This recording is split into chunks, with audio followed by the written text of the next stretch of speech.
Bismillah walhamdulillah wa salatu wassalam ala rasulillah wa ala alihi wa ashabihi ajma'in wa ba'd.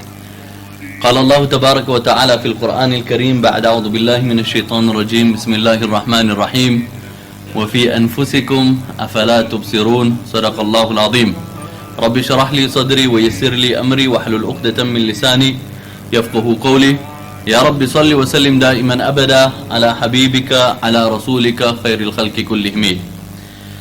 Respected lovers of Allah, respected lovers of Sayyidina Rasulullah sallallahu alayhi wa sallam, Ahbab, Jamaatul Muslimin, Assalamu alaikum wa rahmatullahi wa barakatuh.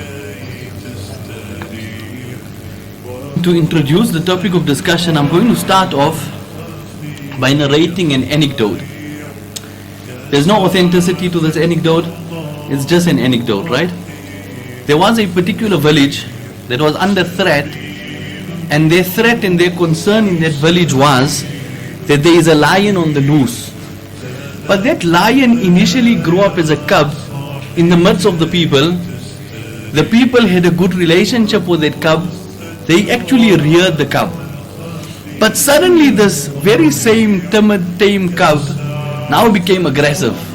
And now it was on the loose in the area. And people were highly concerned because the reputation going around was that that cub which was timid, now that cub has become wild, and that cub is hungry, and that cub which is no longer a cub, it's now a fully grown lion, is aggressive. So people in that village were very concerned. A few days went by whilst they lived in their concern, and concurrently something else was happening in that village. There was a brother, let's call him Sahal. There was a brother, his name was Sahal. Sahal was in a job that was highly inconvenient. He was in a job where his boss was a horrible boss. His boss used to coerce him into doing things. His boss used to make him do things against his will. So he, against his will, was in the job, and at the same time there was a lion at the loose. So time had gone by, nobody captured the lion, they constantly lived in fear.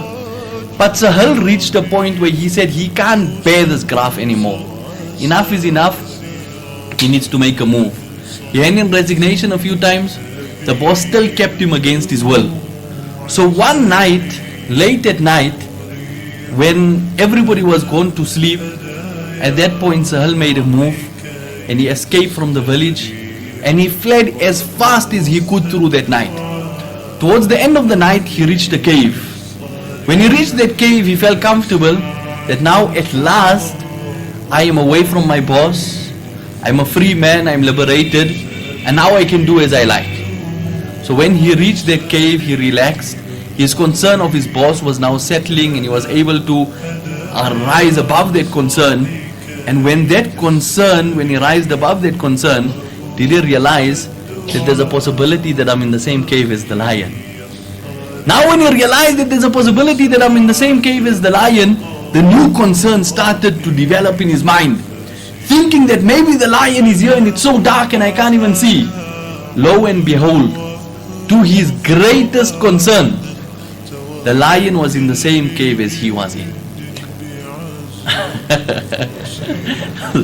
So the lion was in the same cave as he was in. So he heard the growling, and as he heard the growling, he seen the lion approaching him. Now he's nervous, he's scared, his anxiety levels are skyrocketing, but this lion is coming closer and closer to him. In the moments that the lion is so close to him that they're having a stare-off, they're staring in one another's eyes. It's an intensive moment. In this moment, he notices something. He notices that the lion is resting on all four, or on three of his paws, with the exception of one paw. So he's resting his weight on three of his paws, with the exception of one paw. So then he noticed that this lion is in some sort of inconvenience. And when he looked closer, he seen that there was a long thorn wedged or stuck in the paw of the lion. So he plucked up the courage, and he seen that there's a need in this lion. He plucked up his courage and he went forward and he went to remove the thorn from the paw of the lion. As he removed the thorn from the paw of the lion, Suddenly the same lion that was perceived to be aggressive, that was perceived to be angry, that was perceived to be hungry, started to purr like a kitten, and it started to rub its mane against him. And Sahal was relieved, and the lion actually wasn't angry. Now once this lion was let loose, and it was no longer bothering the people, growling and roaring close to the people, now Sahal's boss, suddenly his entire attitude towards work changed. And Sahal out of the city is hearing the talks from the people, that same boss that he despised so much, that same boss's entire approach has changed. So which tells us an important lesson, which is the focus of our discussion today. It tells us that behavior that we see on surface level is not always a reflection of a person's personality, but there may be external contributing factors that are leading to a certain behavior. Everybody who's seen the lion assume that the lion is aggressive, assume that that lion that they raised as a cub has gone rogue, assume that the lion has vengeance. Everybody who observed Sahal's Lani said, this boss is a terrible person. We can't work for him. He's a very difficult person to deal with. Yet it was just a thorn in the paw of the lion. And yet it was just the fear of the lion causing the boss to become uneasy. But deep down, their behavior wasn't a true reflection of their personality. Now, there is a certain point that I'm driving. The point, and I'll reiterate it, is that there are contributing factors, and what we see in front of us is a result of so many contributing factors. So that's why we need to separate behavior from a person, because there's a difference between a person's personality and there's a difference between him being overwhelmed by emotions and his circumstances, which is causing a person to behave in a certain manner. So our focus of discussion tonight is emotional intelligence. Understanding the contributing factors that lead to certain behavior. Now, if we have to break up emotional intelligence, we'll break it up into two parts. The first part is regarding the self. Understanding or noticing, recognizing when there's a change of emotion. Then understanding the reason for the change of emotion. And then emotional intelligence at the height of it would be regulating yourself within the change of emotion. So emotional awareness, where you're able to identify when there's a change in emotion. Emotional understanding, where you're able to understand the reason for the change in emotion. Where you're able to manage yourself despite or manage yourself in addition to the emotions you're experiencing. So the one is for the self, for yourself. The second part is for those that you're dealing with. You know, very often we say, hey, this person, but you know, some people, like, will just use a word like, it's just a hard nut to crack, you know. We just can't come right with him, man. But then if you realize and you get to know a person, you come to realize that that's just an outer. Internally, there's so much more at play that leads to a certain behavior. So let's focus on the first part, let's focus on the self. In order to develop emotional intelligence or emotional awareness and emotional understanding, the first is a person needs to know himself. The ulama of the past have made a powerful statement. They said, Man arafa nafsahu, that person who gets to know himself, faqad arafa rabbahu, in that process he will get to know his Lord. Not knowing yourself becomes a barrier between a person and his Lord Jalla Jalaluhu. Allah tells us to look inward. Allah tells us to examine ourselves. And we know Rasulullah sallallahu alaihi wasallam said, Hasibu anfusakum. Take stock of yourself. Qabla an tuhasabu. Before stock is taken of you on the day of Qiyamah. Allah says, Wafi anfusikum. Even in yourself. Afala tubsirun. You will see the greatness of Allah if only you contemplate over it. But the nature of a lack of self-awareness and the nature of a lack of emotional intelligence is that it's too convenient to look everywhere around us and too inconvenient to look inwards. It's too convenient to look everywhere around us. There's three Maulanas here, right? They will testify to what I'm about to say. You come out of Jummah. Uncle, brother, whoever comes to you after Jummah and says, look here Maulana, Next Jummah you should speak about this topic. Or the following Jummah you should speak about that topic. They'll give you topics to speak about. It's common occurrence. People come to you saying speak about this topic or that topic. Now it's my habit to just say, okay, what motivates your desire for that topic? Why should I speak on that topic? And 99% of the time if you ask people, they'll say, because I'm noticing the brothers are actually falling short in that area. Never ever have I seen somebody come to me and say, look, you speak on this topic. And I say, why? Say, you know what, because I'm falling short in that area. It's always a situation where people look around and people don't look inwards because it's too inconvenient to look inwards. Once you look inwards, you start to discover things that you don't like. And sometimes you discover things that you like, but it requires just too much of effort. So people always look outward instead of looking inward, when the important part to developing emotional intelligence is the ability to look inwards.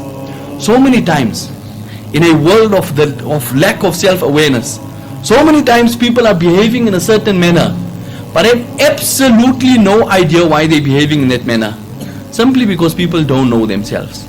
So as a result of not knowing yourself, there's a few cognitive distortions that your mind will create. So you see, we're consuming a whole lot of information all the time. But this information goes into our mind, gets filtered based on our pre-perceived perceptions, and then it creates a different version of reality, and every person has their own version of reality. Like I'll tell you what Samir was saying, we should put the programs on Instagram Live. Last night, one auntie messaged me to say, Jazakallah khair for the program on Instagram Live. You gave us the opportunity to feel the atmosphere of the masjid. Earlier that day, somebody messaged me, oh, you got a program tonight. You're going to video how much ibadat you're doing again. It's the very same situation. But somebody's filter sees it from one perspective, and another person's filter sees it from an absolutely different perspective, based on the filtration system, the value system that we have in our minds.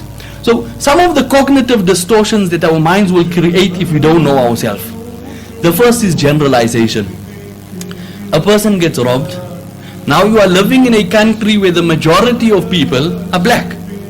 So the chances of you being robbed by a Pakistani is very unlikely, because the majority of the people are black. So the chances of you being robbed by a black person is highly likely. So a person gets robbed or mugged by a black person, he walks out from that situation saying all blacks are thieves. You see how we distort reality? So when you make a statement that, okay, all black people are thieves, does that include Sayyidina Bilal radiallahu anhu? And there's a book written by a Sheikh from America recently, who the title of his book is Beyond Bilal. Beyond Bilal means blackness in Islam, that we always attribute blackness to Sayyidina Bilal radiallahu anhu, but rather in Islamic history there were hundreds of people who were black. So when a person says all blacks are thieves, does it include those hundreds of people who were blacks in the history of Islam? So the first cognitive distortion which we can relate to is generalization. Somebody is employed by a person of a certain race group. He's employed by a person from Lens, for example. The person from Lens, he doesn't pay that, he doesn't pay the person's salary, right? Now at the end of the month he says all people from Lens are chores. Now that's a generalization. I agree with that one, but I mean it's a generalization.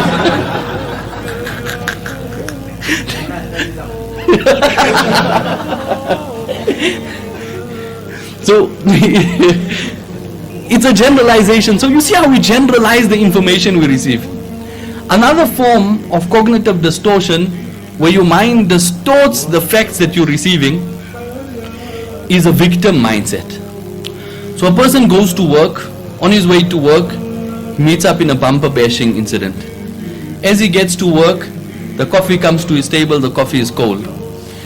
Now in those moments he says to himself, it seems like everything is against me. It seems like maybe Allah doesn't like me. It seems like perhaps my taqdeer is, my life is messed up, man. But in those moments where he's feeling like a victim to the world and everybody is against him, he forgets that Allah gave him a sufficient supply of oxygen for that day. He forgets he woke up with Iman. He forgets he woke up next to his wife. He forgets he had the opportunity to go for Fajr. He forgets the breakfast that he ate. He forgets the fact that he has a family around him. Forgetting everything and looking at one situation in isolation allows a person to feel like a victim, whereas there is so many bounties he's enjoying, but his filtration system allows him to feel like he's a victim. I've mentioned this previously. Do we still have Eid Salah here? No, it was just once off during COVID. But during that Eid Salah that we had here, we mentioned a particular verse that speaks about looking at everything holistically. وَلَئِنْ أَصَابَتْكُمْ مُصِيبَةٌ قَدْ أَصَبْتُمْ مِثْلَيْهَا. Those who have been afflicted by the calamity, قَدْ أَصَبْتُمْ مِثْلَيْهَا قُلْتُمْ أَنَّ هَذَا. After experiencing it, they said, where did this come from? Allah said to them, قَدْ أَصَبْتُمْ مِثْلَيْهَا. Just remember that before this, you have afflicted double upon them. In reference to the battle of Badr. Because in the battle of Uhud, 70 Sahaba were martyred, or 40 Sahaba were martyred. But the double of that amount in the battle of Badr were killed from amongst the Quraysh of Makkah, and that same amount that were killed were taken as prisoners. So if 70 Sahaba passed away at Uhud, then in the battle of Badr, 70 of the kuffar were killed, and 70 of them were taken as prisoners. So when you saying Qultum anna hadha, where did this come from? We are believers. How come we are suffering?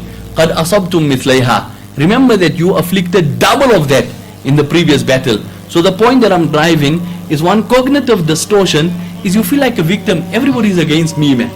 My life is messed up. Everything is going wrong. You propose somewhere, somebody turns your proposal down. You say, I'm actually a very unlikable person. You know, I'm not a good looking person. Her istikhara went wrong. Brothers, when they tell you the istikhara went wrong, they're lying, they don't smile. Her istikhara went wrong. But her istikhara went wrong. Or her mother didn't like your auntie. Or you're not from the same gam. Or you just said something wrong in that setting. But it doesn't determine who you are. It doesn't determine that you're an unlikable person. Maybe the other sister was sitting there and saying, I wish he came to see me. But you get my point. The victim mindset is the second cognitive distortion. The third cognitive meaning the mind, and a distortion of facts where you're creating your own version of reality based on not knowing yourself. If we don't know yourselves, we don't know the tricks that we're playing on ourselves. Another is what they refer to as confirmation bias. You see, our mind loves us. So we always want to be proven right. Notice somebody is a very quiet person. He doesn't have much to say. You stir him up and you get him in argumentative mode. Suddenly he's bringing evidence from all over and he can just blast the evidence. Because everybody has a desire which we need to navigate as a spiritual illness, but we always want to be right. We always want to be right. So once you create an initial theory in your mind will go out of its way to find supporting evidence to prove your theory is always right. And let me prove how right I am now. You see, when you're searching for a certain car, so you've identified that, look here, I want to buy a Camry, right? You've identified you want to buy a Camry, right? Now suddenly, as you're driving on the road, suddenly you start to notice Camrys all over. Can you relate? You don't have the powers to increase the amount of Camrys on the road. But suddenly, because you've decided you want a Camry, you suddenly start to notice Camrys. There's a process that happens in our mind. Once you're seeking something, you see it all over. So confirmation bias is actually very dangerous if it's not regulated. You see, when you like someone, you like everything about them. The way they walk is cool. The way they talk is cool. The way they think is cool. The car that they drive is cool. Everything about them is cool if you like them. The day things go better, the day the relationship becomes sour, suddenly the way he walks is full of pride. Suddenly the way he talks isn't good. Suddenly all his faults becomes highlighted. Simply because you created an initial theory and your mind is looking for supporting evidence to prove your theory right.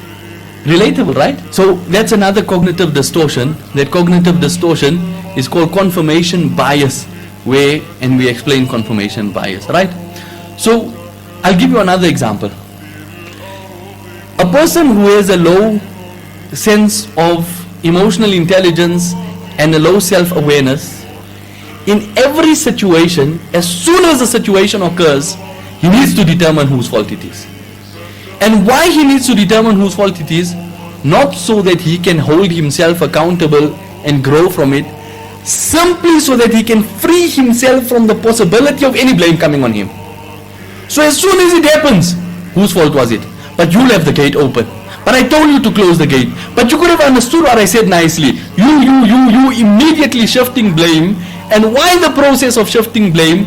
Simply because you want to move yourself out of a position of vulnerability where you might have to take responsibility. So immediately a person moves in a situation where the person wants to shift blame. Let me give you an example of a lack of self-awareness, right? If I take a full bucket of water, right, and I take it and I chuck it on Riyadh. Now Riyadh becomes angry. And I say, Riyadh, why are you angry? And he says to me, because you made me angry. Notice the distortion of facts. I made him wet, he chose to be angry. I threw the water at him, he got wet. My role in the whole thing is I wet him. But he chose to react with anger. Had this been a pool party, right, we're throwing a halal one, man. You chose, but we're throwing water balloons at each other. Somebody's getting married the next day. I'm just giving examples, I'm not condoning anything, I'm just saying, right? Somebody's throwing water balloons at everybody. Somebody's getting married, so we chuck a bucket of water. It's all in the spirit of fun. It's all fine. The next day is the nikah. So Riyadh is dressed in his smart clothing for the nikah. He's coming into the smart masjid for his nikah. And as he's coming into the smart masjid with his smart clothing, then you chuck the bucket of water on him. How different will his reaction be in that situation? But my point is that he was able to react differently the night before, which tells us that nobody can make you anything. Nobody can make you anything. I can make you wet, but you can choose to be angry or you can choose not to be angry. Here's the thing, right? Here's the thing. Water gets thrown. Life happens. Life happens. Sometimes we don't realize that we're throwing buckets at people. And sometimes buckets of water have to be thrown. How will you be a decisive leader if you are not going to take action that's sometimes not popular? As a husband, sometimes you have to put your foot down. As a father, you have to put your foot down. As a manager, you have to put your foot down. As an imam, you have to put your foot down. And to some people, you putting your foot down can feel like a bucket of water. If your purpose is popularity, you'll be the poorest leader. But we have to understand that our role in this world is not to sell ice cream, is to have an impact. That's why we should always remember, effective over impressive. Rather be effective over impressive, right? If you look at Sayyidina Rasulullah sallallahu alaihi wasallam went to Taif. Why Rasulullah sallallahu alaihi wasallam went to Taif? Rasulullah sallallahu alaihi wasallam was dealing with an overwhelming amount of resistance in Makkah. So Rasulullah sallallahu alaihi wasallam, the thought process behind his action was sallallahu alaihi wasallam that perhaps if I go to another town, I can be able to gain some support in the other town because there is too much resistance and hostility in Makkah. To say that this person is coming and this is how he is and this is how they defame Rasulullah sallallahu alaihi wasallam, so that on the arrival of Rasulullah sallallahu alaihi wasallam, they already had pre-perceived perceptions, so they met Rasulullah sallallahu alaihi wasallam with a lot of hostility. After dealing with that hostility, Sayyidina Rasulullah sallallahu alaihi wasallam was now at a point when Sayyidina Jibreel alayhi salam came to him with the angel in charge of the mountains and said, we can take action and we can crush these people between the mountains. But Sayyidina Rasulullah sallallahu alaihi wasallam identified the emotions he's experiencing. He understood the reason for experiencing those emotions and he regulated himself within those emotions. And he made a dua that highlights emotional intelligence at its highest. To you, O Allah, and I complain to you about my weakness. And I further complain to you, O Allah, about my lack of esteem in the eyes of the people, that the people look down upon me. So in those moments, not shifting blame, not saying, Allah, you gave me an impossible task, Allah, these people are too terrible to be invited. Sayyidina Rasulullah sallallahu alaihi wasallam took accountability of himself, and he complained to Allah, "Oh Allah, I complain about my weakness, and oh Allah, I complain that the people don't see me in high regard." And that was the dua of Rasulullah sallallahu alaihi wasallam. Had Rasulullah sallallahu alaihi wasallam been overcome by emotions, when that angel came to Rasulullah sallallahu alaihi wasallam, and these words are not behoving of Rasulullah sallallahu alaihi wasallam, but the average person who doesn't have mastery over his emotions, he'll say, "Squash the buggers, squash them." The angel want to squash them, squash them, show them. They thought they can do something to me, show them, squash the buggers. Now those words are not behoving of Rasulullah sallallahu alaihi wasallam, but anybody else in that situation could make that type of a statement. Brothers, I'm going to say something now, that if you can write it down, please write it down. And these are powerful words. I'm not saying about myself, I'm going to quote somebody else. Maulana Ashraf Ali Thanwi rahimahullah had said, make sure your emotions are governed by your intellect, and make sure your intellect is governed by that which pleases Allah. Powerful, right? Make sure your emotions are governed by your intellect, and make sure your intellect is governed by that which pleases Allah. We will only be able to identify emotions if we know ourselves. But the reality of not knowing yourself is annasu, people, a'da'un lima jahilu. People are hostile to anything which is considered foreign for them. And if we don't know ourselves, we become an enemy of ourselves. You become hostile towards yourself. You're willing to sabotage yourself. You're willing not to act in the best interest of yourself, simply because you don't know yourself and you don't see yourself as worth it. So it's important that every individual gets to know himself. Another distortion I must touch on, which is prevalent in our communities, is that you're experiencing emotions. Now our framework for all our decisions is Islam. So now you're experiencing certain uncomfortable emotions. So in order to deal with those emotions, you Islamicize your emotions. Those are bitter negative emotions, shaitaniyat emotions, emotions that must be rooted out, emotions of resentment, emotions of pride, emotions of jealousy. But it's very simple, very simple. You just Islamicize those emotions, then you got carte blanche permission to do as you like, because now suddenly it's haq versus batil. Makes sense? And nobody's nodding. Does it make sense what I'm saying? Okay, let's give an example. You and your wife have an argument. May Allah make that our homes are filled with muhabbat, right? But a person and his wife has an argument. It's just a clash of egos. First, initially it's a clash of ideas, eventually it turns to a clash of egos. Now suddenly, when it becomes a clash of egos, you say, Sharia has ordained that you need to respect your husband. Sharia has ordained. You need to go for talim so you can learn these things. Sharia has ordained that you need to respect your husband. But until that point, it was just a meeting of two egos. And now suddenly you Islamicize it. So then you become on haqq and she becomes on batil. So suddenly it's jihad, so you can do as you like. In a conflict, in a conflict, especially in Islamic organizations, we have to be careful about it. Once you Islamicize your emotions that you're experiencing, you got carte blanche permission to do as you like. Many abusive fathers, I've seen it in cases that we've counseled, abusive fathers, abuse in the name of Deen. Say, I need to whack the shaitan out of this lighty. It's shaitan who is whacking in the first place. But you guys can relate to what I'm saying. So it's about getting to know yourself. So the first part of emotional intelligence is to understand your own change of emotions, is to identify your change in emotions, understand it and then regulate it. Look at Sayyidina Rasulullah sallallahu alaihi wasallam's emotional intelligence. Rasulullah sallallahu alaihi wasallam, at the time when he lost his son Ibrahim, he said amazing words. He said, the eyes tear, the heart is in sorrow, but the tongue will never say anything that displeases Allah.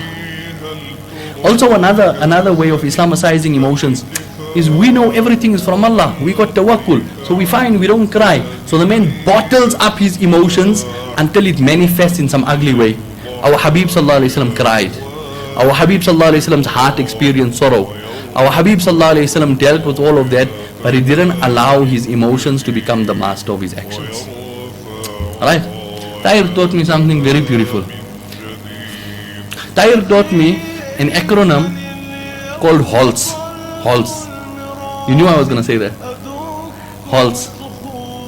HALTS stands for a state where your thinking becomes lower, and if you're not self-aware, that lower level of thinking will make you act in a certain way without realizing that you can just solve the reason for the lower level of thinking.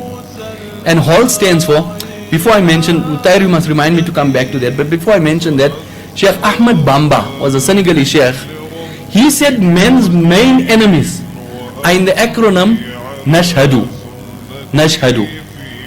He said our main enemies against our self-growth is in the acronym Nashhadu. Noon, Nafs. Sheen, Shaitan. Ha, Hawa, desires. Dal, Dunya. So now the Sufis interpret these things not how we interpret it. Dunya, not as in material items. Dunya means the desire for instant gratification.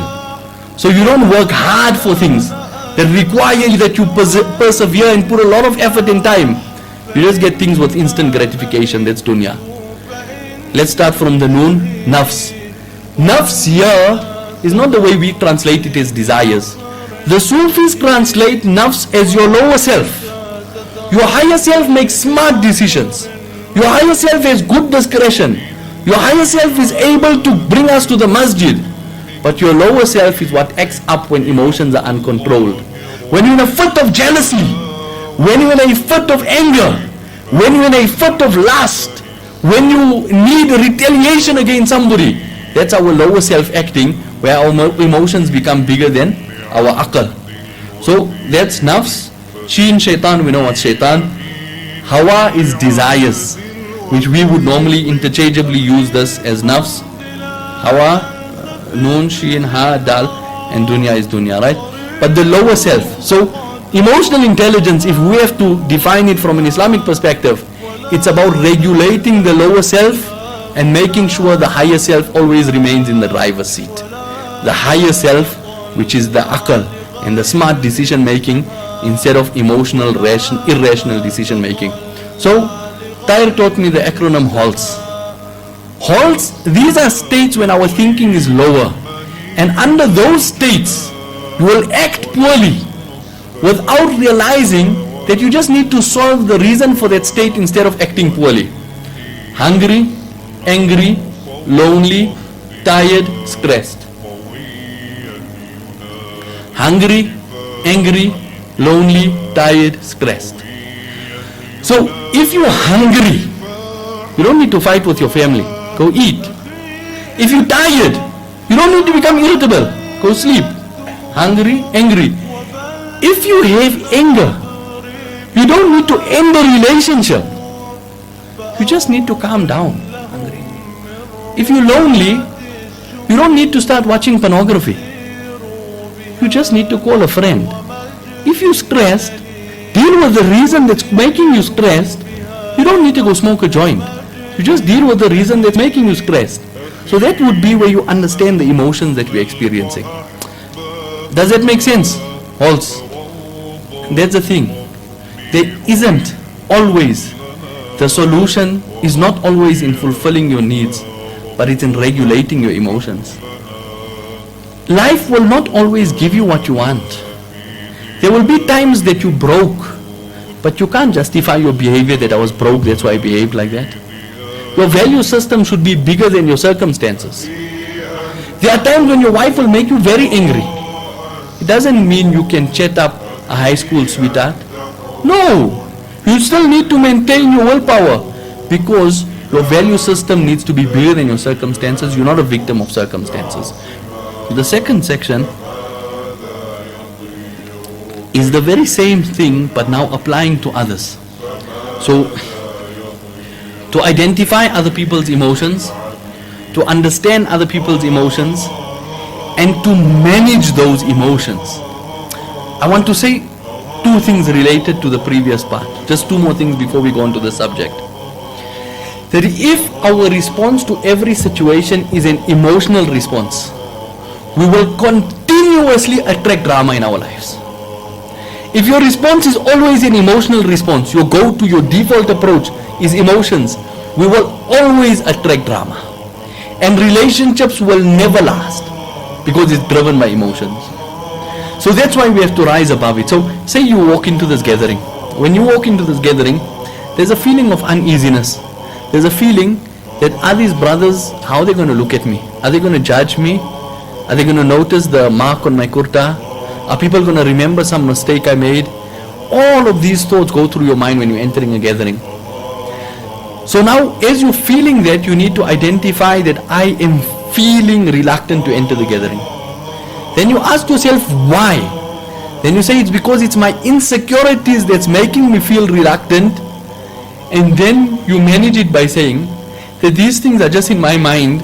If I allow these emotions to get the better of me, I'm not going to enter into the gathering and I'm not going to be part of the program. So that's the process that we go through where we identify, we understand. But if a person is not emotionally intelligent, he comes here and is feeling reluctant. As he's feeling reluctant, he'll immediately say, you know what, the reason I'm feeling reluctant is because the people at Al-Qadr are terrible people. See how he just shifted the blame. It's so convenient, but it's so limiting, because then you can walk away from the masjid and you can go to Bhyat where the cool cats are and you can go participate in the program there. Alright? But it's about understanding these emotions. So the second part is the very same thing but applying to the people around you. So in applying to the people around you, the quality that is key to this is empathy. Empathy is the ability to care. Where Sayyidina Rasulullah sallallahu alaihi wasallam said, love for your brother what you love for yourself. Simply to care what that person is going through. But there's a distinction we need to make. The distinction between sympathy and empathy needs to be made. Empathy will make you an effective communicator. Sympathy will make you a toxic communicator. Because sympathy will demand that I care about this person so much that I need to compromise my emotional being to be with him in his emotional state. Empathy demands that I understand his situation. I need to look after myself without getting pulled into his drama. Not my circus, not my monkeys. I can help without getting pulled in. One example they give, a very simplistic example to understand the difference between sympathy and empathy, is that if a person is on a riverbank and he sees somebody else drowning, then he can say, shame, bichara, what a situation. This guy is drowning. What a situation. Let me jump in and go and drown with him. You know, shame, man. How can I let my brother drown alone, man? Let me drown with him. Empathy is you stand on the riverbank, you anchor your ankles and your feet well. You throw the tire with the rope. You make sure you are harnessed well. And once he grabs it, you pull him out while maintaining your position of safety. So it's based on empathy. Allah Jalla Jalalu said to Rasulullah sallallahu alaihi wasallam so many times, O Nabi of Allah, don't finish yourself for these people who are not believing. وَإِنَّ لِجَسَدِكَ عَلَيْكَ حَقٌّ. Your family have a right upon you, your body has a right upon you. Don't finish yourself, because we should be able to support people without doing it in a toxic manner where we get pulled into their things. So somebody is angry in the room, you care about their anger, so you also tone up and become angry with them. That's not helpful in the situation. Many mediators and arbitrators think they're adding value in the situation by just going full out emotions with everybody who's emotional in the room. But you need to maintain it, right? So it's about having empathy and understanding other people's emotions. Sayyidina Rasulullah sallallahu alaihi wasallam, Amr bin As radiallahu anhu says that every time I met Rasulullah sallallahu alaihi wasallam, I felt like I was the greatest of people when I met Rasulullah sallallahu alaihi wasallam. So imagine Rasulullah sallallahu alaihi wasallam was such a communicator that in those moments of communication, a person forgot all of his insecurities. May Allah make us that type of communicators. Rasulullah sallallahu alaihi wasallam said to Aisha radiallahu anha, "Oh Aisha, I know when you're happy with me." Let me take one step back before that. We all know the story where the young person came to Rasulullah sallallahu alaihi wasallam and said, "O Nabi of Allah, I want to commit zina." Firstly, Rasulullah sallallahu alaihi wasallam was so approachable and so cognitive of people's emotional needs that a young boy could come and say something as outrageous as, "I want to commit zina." Imagine that. You know, when we were starting the Deen team, then Maulana Abdul Khalik Ali from Cape Town sent me a message and he said, "I see you want to start a youth development organization. Can I speak to you?" Did I mention the story here before? "Can I speak to you?" So I said, "Yes, sure. You're senior alim of Cape Town, of course. I want to hear what you got to say." So then I phoned Maulana and then he told me, "If you want to work with youth, the key ingredient is you need to become approachable." So I said, "Right." So he says, "How do you determine whether you're approachable enough?" I said, "I don't know." He says, "You check your approachability against the approachability of Rasulullah sallallahu alaihi wasallam as the yardstick and the benchmark, and based on that you determine whether you're approachable enough." I said, "Right, how do we do that?" He said, "The young boy came to Rasulullah sallallahu alaihi wasallam confessing his need for zina. If the youth can't come to you and say they have a need and an urge to commit zina, you are not yet approachable enough to work with youth." Sallallahu alaihi wasallam. But when this boy came to Rasulullah sallallahu alaihi wasallam and said, "O Nabi of Allah, I want to commit zina," part of the whole story, Rasulullah sallallahu alaihi wasallam said to him that, "Do you have a sister?" And he replied in the affirmative. "Do you have a mother?" He replied in the affirmative. Then Rasulullah sallallahu alaihi wasallam told him that, "Can you imagine if this was done to your sister or this was done to your mother, how would you feel?" Basically, Rasulullah sallallahu alaihi wasallam was telling him, look at it from somebody else's perspective. If you had to be in somebody else's shoes and this had to be done, how would you feel? So to look at it from somebody else's perspective. Too often when we approach people with preperceived ideas. Okay, this person, he looks like this, so that means he's in that category. That person, he looks like that, so that means he's in that category. Give you an example. There was a teacher in Brooklyn, America. We know the circumstances in Brooklyn. There's a lot of ghettos. There's a lot of youth who go in and out of jail. Anyway, this school was facing a problem where one particular class, 60% of students in that class had spent some jail time. Imagine. So 60% of students in that class had spent some jail time, right? So now, they, in order to find a suitable teacher for that class, in a 6-week period they went through 7 different teachers. And they couldn't find the perfect teacher. Eventually the principal went to his retired colleague, a senior age lady, and went to her and said, "Look here, we need you to come out of retirement to help us here." So this elderly lady was reluctant, but she said, "Okay, give me the class list." And she looked at the class list and she read through it, and then she said, "These are all boys. You mean I have to go into a class of boys?" So the principal said, "Yes, this is the problem we're facing." This teacher looked at the class list again and then agreed and said, "Okay, it's fine. I'll come and I'll teach this class." This teacher taught this class, and suddenly the grades of this class was at skyrocketing. The students were excelling. The students were doing very well. So at the end of the year they had a ceremony aimed at honoring this teacher for her achievement for teaching this unruly batch of students. So now they're honoring her, they're honoring these students, they're congratulating the students, and then at the end of it they call this teacher up and somebody asked her a question in front of everyone. And she asks, and that's a true story, right? It's a true story. They asked this teacher, "What was the secret? How did you achieve it?" So the teacher said, "When the principal gave me the class list and I seen what high IQs these children had, I said, how can I lose the opportunity of teaching these children when I seen these high numbers next to the children's names? I said, there's so much potential, how can I miss out on it?" The principal was shocked, and the principal corrected the teacher saying, "No, that was not their IQs, that was their locker numbers." But reading their locker numbers with the perception that it's the IQ, she entered in there with a positive perception of the people. That's why she was able to do well. Her simplicity led her to excel. Every other teacher knew their criminal history. They walked in there saying, look at this bunch of chores. So, we'll take some other examples of Sayyidina Rasulullah sallallahu alaihi wasallam. Rasulullah sallallahu alaihi wasallam said to Aisha radiallahu anha, now look at the level of maturity of engagement, man. It's not always about us. It's not always about me.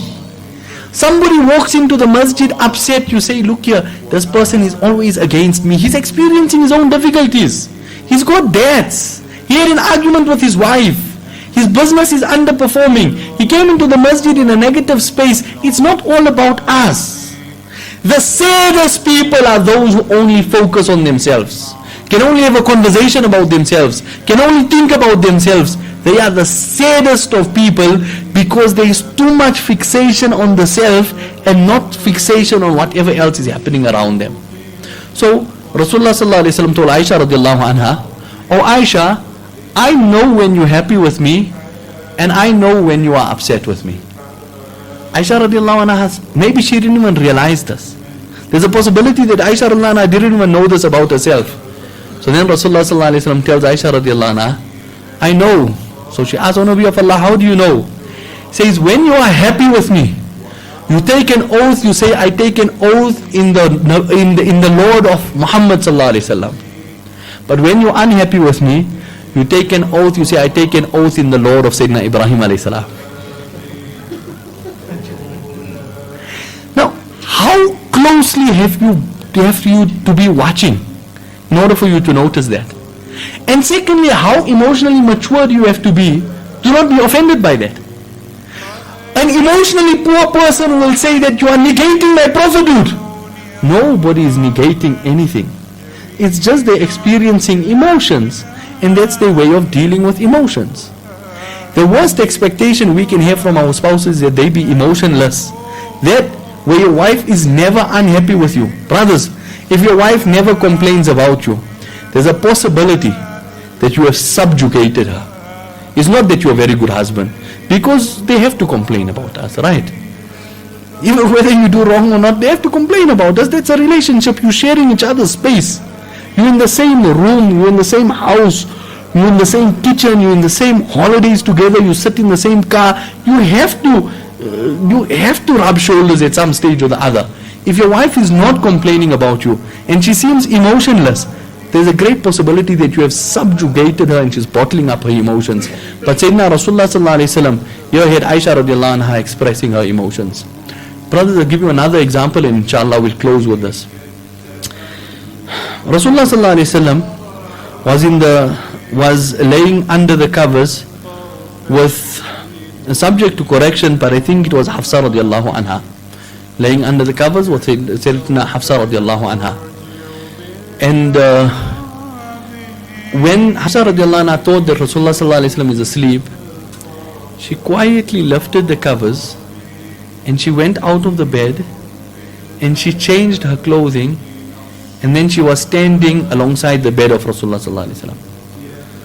Rasulullah sallallahu alaihi wasallam turned to her and said, oh Hafsa, have you started experiencing your menses? So then Rasulullah sallallahu alaihi wasallam stretched out his arm, opened the covers and invited her to come back in the bed. What had happened was, there was a certain type of clothing that women would wear to deal with the menses. She slipped out, she changed into that clothing. Rasulullah sallallahu alaihi wasallam noticed it. He noticed the change in emotion. Rasulullah sallallahu alaihi wasallam understood the change in emotion, that she's not willing to get back in the bed, because in those years before Islam, people used to marginalize women who are experiencing their menses, saying they're not allowed in the same bedroom as a man and they would be treated as dirty. So that's why she's feeling insecure to come back in the bed of Rasulullah sallallahu alaihi wasallam. Rasulullah sallallahu alaihi wasallam managed the emotions like a master sallallahu alaihi wasallam. Rasulullah sallallahu alaihi wasallam opened the bed, called her in, comforted her, removed her insecurities and made her feel comfortable. May Allah bless us with the traits of Sayyidina Rasulullah sallallahu alaihi wasallam. You come home, brothers, let's just give this last example and then we'll conclude, right? You sitting in the masjid and we have a program and then the program ends. Your wife was listening on the screaming. She hears the program ends. 2 hours after the program ends, you only go home. As you enter the house, your wife is fuming. She's so red and angry.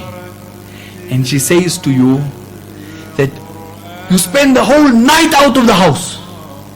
And your response is, you have no right to question where I go. She says, but what's the reason you're out of the house?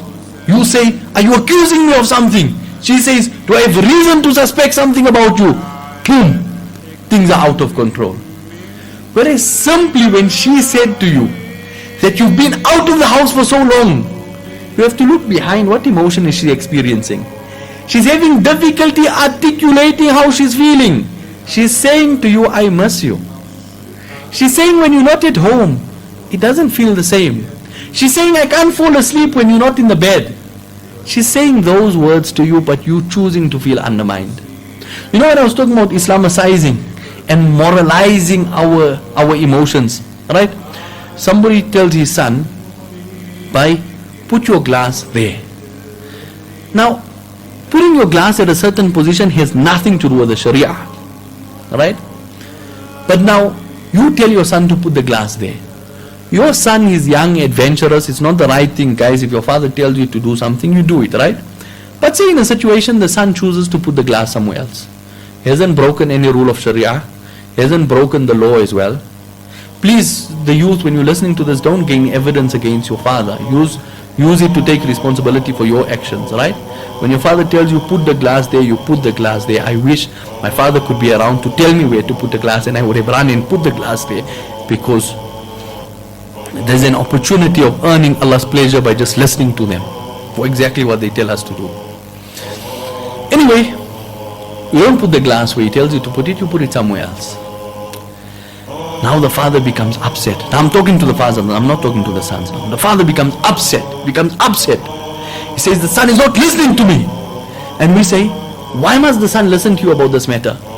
Because if he doesn't put the glass at the right place, he's doing the wrong thing. Why is he doing the wrong thing? Because the glass can fall off. No, brothers, let's be real. When you told him to move the glass, simply because that was your discretion, his discretion said the glass should be somewhere else.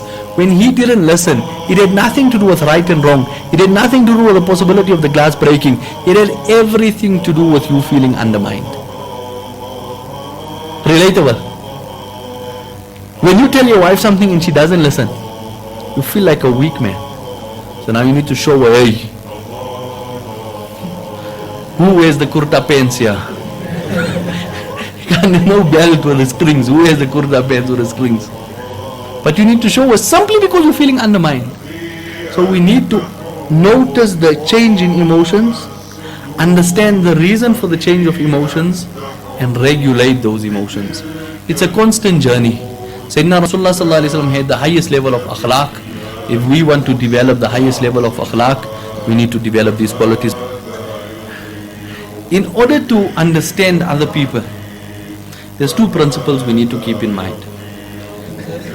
If we can understand this about interrelationship dynamics, it will make us master communicators, because we'll now be able to look at people from the other perspective. Somebody is shouting at you. Why are you shouting at you? Maybe the brother is just feeling unacknowledged. Maaf, I wanted to mention something about Rasulullah sallallahu alaihi wasallam which slipped my mind. One day Sayyidina Rasulullah sallallahu alaihi wasallam was sitting with a group of Sahaba in an empty masjid. So the masjid was empty. But Rasulullah sallallahu alaihi wasallam was sitting with a group of Sahaba. As one person entered the masjid, Rasulullah sallallahu alaihi wasallam shifted up a bit. When Rasulullah sallallahu alaihi wasallam shifted up, Sahaba said, "O Nabi of Allah, the masjid is empty. Why did you make space?" Rasulullah sallallahu alaihi wasallam said, "O kama qal, that it is the right of one believer over the next, that when he enters the gathering, you at least move a bit so that the person feels welcomed." That body movement, I'll say this as a perspective as an imam. When you stand up on your mimbar and you look in your audience and somebody smiles at you, you feel accepted to give the bayah. Do your imam a favor next Jummah you go for. Make eye contact right at the beginning of the bayan and just smile at him. Show you lust to listen to him. Because there's a feeling that, okay, these they're gonna judge me, they're not less for me, they don't like me. You know, all of those feelings. After that you can go to sleep. But just smile at him. But just smile at him in the beginning. Let him feel welcome so that it will put him in a space. You see, there were three Sahaba. Please remind me to go back to this one more principle before we tell this, after we tell the story, right, Hamad? There were three Sahaba radiallahu anhum who didn't participate in the battle, in one particular battle. Now, it was Tabuk, right? They were boycotted Tabuk. So they didn't participate in the battle. Ample Munafiqeen didn't participate. But when Rasulullah sallallahu alaihi wasallam returned, the Munafiqeen went and they all started making hot excuses, this, that. So Nabi sallallahu alaihi wasallam just made okay, carry on. No consequences for them. These were Sahaba radiallahu anhu. They weren't there to mess around. They went, O Nabi of Allah, no excuse. We should have been with you. They were honest, straight, real people. Rasulullah sallallahu alaihi wasallam wanted to purify them, and that's why Rasulullah sallallahu alaihi wasallam gave them some sort of consequences. Also so that it doesn't set the precedent. And Rasulullah sallallahu alaihi wasallam was preparing them from a consequence-free akhirat. So what Rasulullah sallallahu alaihi wasallam did was, obviously on the guidance from Allah, Rasulullah sallallahu alaihi wasallam called for these three Sahaba to be boycotted. Difficult. The Nabi of Allah giving you the cold shoulder, Ya Allah. You coming to the masjid, no one greeting you. Sahaba radiallahu anhum. The Nabi of Allah turning in another direction when you come to him. How difficult circumstances. But you can respect these Sahaba. They weren't willing to lie and make up a story. They were sincere and honest, and they wanted to be purified from their mistake. So it went on for a period of 40 days. Difficult 40 days.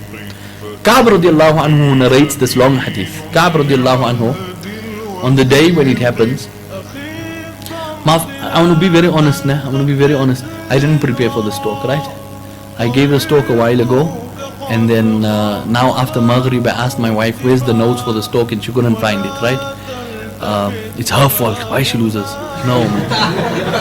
Yeah, she must look after the notes. What's the role of a wife? Go for talim and learn, man. Yeah, capture this partner recording and send it to her. Guys, you see how we can shift blame. Why is it her responsibility for my talk? May Allah save us from being manipulative people, man. One of the keys of manipulative people is we constantly guilt-tripping people. Constantly making people feel bad for their existence. Ka'b radiallahu anhu, he was boycotted for 40 days. So he was performing salah on his roof. You know, in the Indo-Pak subcontinent and other parts of the world, there's flat roofs.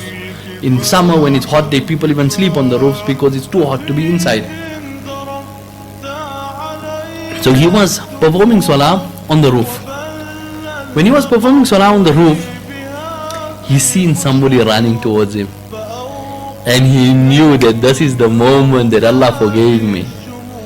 So he immediately, as the person gave him the good news, he prepared himself and he came down and he's rushing to meet with Sayyidina Rasulullah sallallahu alaihi wasallam.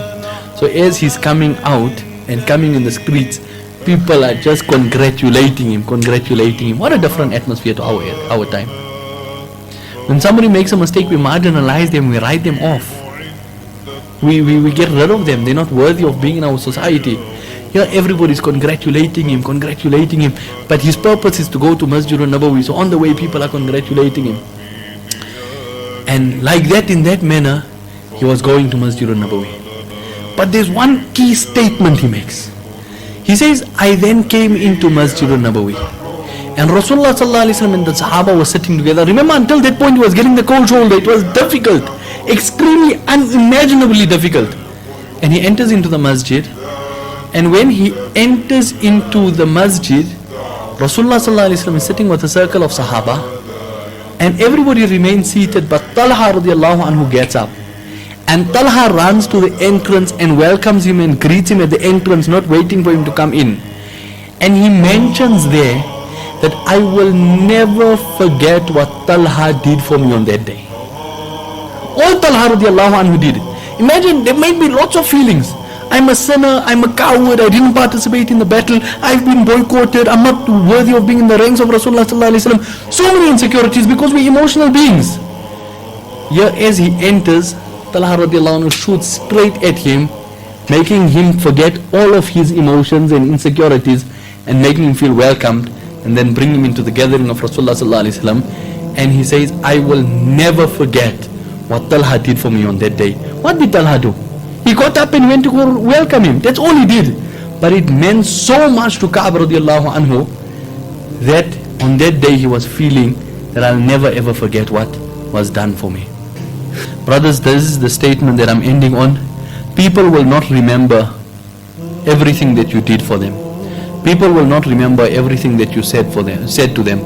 People will not remember every time you looked at them, but people will remember how you made them feel.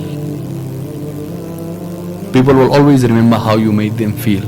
So to sum up, emotional intelligence for the self is to identify a change in emotions, understand the reason for the change of emotions, and regulate those emotions in yourself and in others as well. Again, Maulana Ashraf Ali Tanwi rahimahumullah said, make sure your emotions are governed by your intellect, and make sure your intellect is governed by that which pleases Allah. Wa akhiru da'wana anil hamdulillahi rabbil